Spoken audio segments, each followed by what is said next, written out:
Okay, this video is to show what 10th graders should have completed by the end of the first quarter.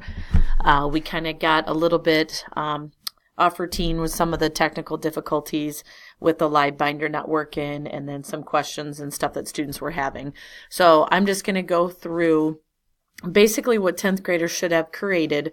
Is they should have created their about.me page, which is what's up on the screen now, with their URL address basically being the about.me with their first and last name and graduation year. And then if you click on View My Portfolio, they should have their portfolio that has the Bettendorf template. And basically, the 10th grade students have 3 different things they should have added into their portfolio. So the first thing that all 9 through 12 students have is under the Self-Understanding tab, under 9 through 12 Future Ready Goals.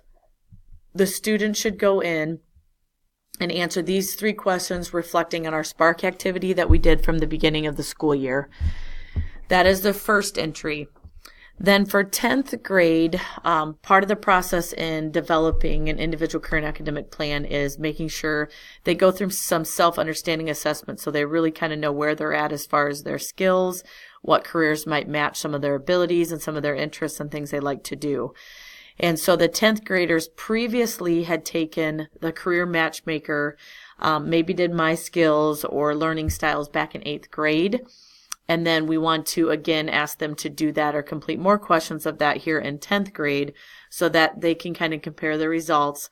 Are they still gearing towards the same type of careers, or are their skills changing, interests changing? Are they still interested in the same type of career clusters? And so they're going to do that comparison. So you're going to see that they have, for 10th grade under self-understanding, there's actually 2 artifacts. Okay, there's artifact 1 and there's artifact 2. Okay, artifact 1 was introduced. Basically what students needed to do was log into Career Cruising. They needed to look at the results from 8th grade for the Career Matchmaker, then take the Career Matchmaker a few more questions. So they were actually going to take it again here this year and compare those results. So they're supposed to compare and contrast. It's under My Plans and Assessments, and consider their earlier plan from 8th grade to see how interest and skills have changed, maybe how their interests are similar, and in what ways maybe interests are different, just to kind of see that comparison. And then pick 3 to 4 careers of interest and explain how each career fits with the results of their skills or reflects their personality. They can look on other career choices tabs to type in different careers and interest. If they're unhappy with those results, they can go ahead and type in, well, what are they thinking right now and how does that apply to their personality and their skills and interest at this time. So where this is located, I am going to go ahead and go to a sample student here. So as a sample student, when you get to the home page of Career Cruising, if you click on My Plan, and then what you would do is you would scroll down here and you would be under My Assessments. So under My Assessments, you have Matchmaker and My Skills, and then you have the Learning Styles Inventory. So if students have not taken the Learning Styles Inventory, they should do that. If they're a student that maybe wasn't here in 8th grade or maybe missed last year when we did that, they should take this if they haven't. It's about 20 questions. But under the Matchmaker and My Skills, you're going to see examples where, okay, in 2015 would have been their 8th grade year. These were the results from 2015. So for this student, these were the top career interest ranks. But then you can also see what their skill level was in relation to that career. So those skill categories kind of mean some different things. And so it might not be a best match because it doesn't match all your skills or lacking some of those skills. And those are some things kind of to pay attention to a little bit as you go through this. But you're taking a look at what your results were in 8th grade. And then what students were supposed to do is start a new matchmaker for this year and take that quiz again and see what has changed now with their interest. Okay. And then, like I said, if they had not done the learning styles, they should do that as well as they go through that. But under the My Skills piece of it, like I said, they had taken the My Skills. that will give you some of those skill areas. They match up to what you're doing here. So here's the My Skills. If it's a great match based on the skills that you have or that you've put in there when you answered that assessment, if it's an A, then your skills match that. If it's C, it's a fair match. So it's a good indicator that if you're really thinking about some things, so an example with this student, high school teacher, well, she's got a fair match of skills, which means there's still some areas to improve on in order if a student chooses to pursue that career. But it kind of gives you an idea of where you are at. So students should go through, start a new matchmaker, put in the date, and then go ahead and answer those questions. And again, take the learning styles if they have it.